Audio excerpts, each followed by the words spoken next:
I just had an exchange with a stranger, a person I've only seen a handful of times at the local store.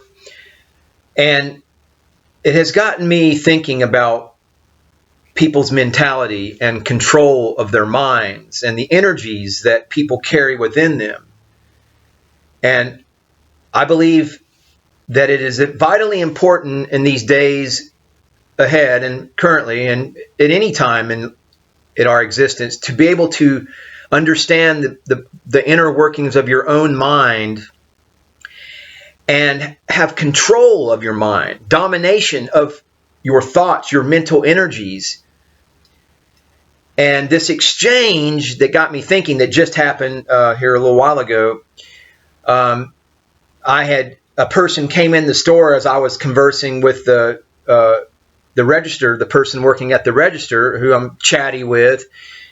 And as this person walked in the store, I go, "Oh, no, not this guy." Like obviously kind of joking around, but the person reacted in a very defensive, aggressive way. Like, "What? Whoa, what's wrong with me? What?" Totally, not getting the energy that I was putting out, joking around, trying to break the ice. Like, "Hey, I recognize you because the last time I was here, I saw you." And in fact, the last time that I saw this person, this necklace that I wear was a topic of conversation. The person that I'm talking about pointed out, that I'm wearing the Eye of Ra. And so I said, and not in a very persnickety way, I just said, depending on the orientation, whether it's the left or the right eye, it could be the Eye of Horus. Anyway, it was just and this is purely my speculation as to why this person that I just encountered would react that way. But going on a hunch that I have, going on my own intuition, because I believe the guy, the last time I saw him, he kind of was trying to impress the young register girl who's very attractive. And he was kind of trying to like clown on me because I was talking to her. I was finishing up. And he kind of came up aggressively and got in my space in the register and started talking and really kind of butting in. But anyway, and so I kind of put him in his place in a little bit of way with knowledge, right?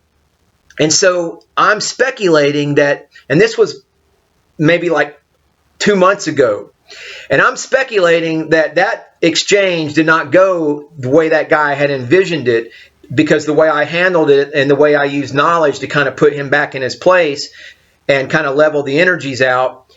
And I suspect, because this guy probably knows a little bit about something, and he probably took offense to me correcting him, or at least putting a doubt in his mind. And I believe that doubt stayed in his mind and grew and grew and grew. And he probably had all these mental fantasies about, he probably didn't like the way I looked, or he probably didn't like something about me, who knows? But it's the ego that creates illusions, right?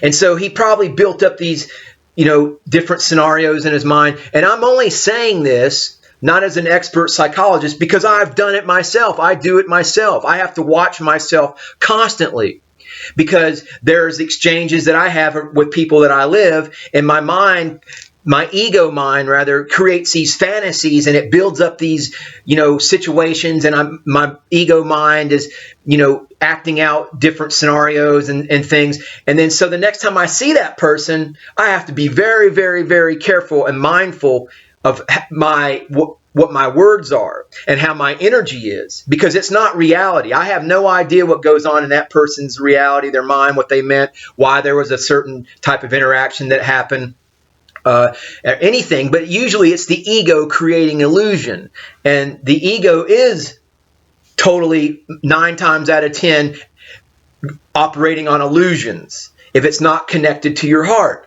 And if your mind, which the ego is but one small facet, and it's an important facet. But the problem is the ego has become so overwhelmingly emphasized in today's world, in this materialistic world, that people have no other conception beyond their egos, for the most part. And at least I'm theorizing as to why this person reacted in the way they did when I just saw them. They totally, and even the girl working the register was like, "Whoa," and I kind of played it off and smoothed it out and said a few things and to the register girl. And anyway, but it got me thinking about how, because I do it myself, but because I'm familiar with Carlos Castaneda and Don Juan and the art of stalking. And stalking, it sounds like, this is a hunting term, and it arose from that, but you're not stalking anything outside of yourself. You're stalking yourself, your own ego, your own mind, and you're constantly being mindful of your energies. And that's just a kind of a simplistic explanation. But in the days ahead, I want to try to provide a service to anyone who watches these videos and gets anything out of them about mental domination.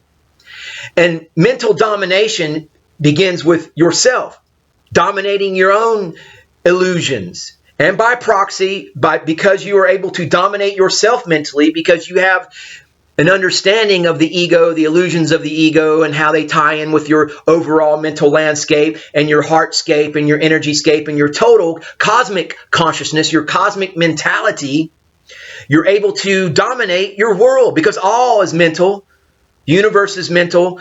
We are in the mind of God. And so I'm going to try to endeavor in the days ahead in whatever little way I'm able to offer insight upon mental domination. And as a result, yes, you will dominate others and dominate your world. But as a person who is totally in tune with your heart, you would never have run into the risk of any kind of black magic or doing thing against another's will, because we have to be always cognizant of free will. But that is also of your free will, and to be in command of your energies and command of your own mind, and you will command your own world.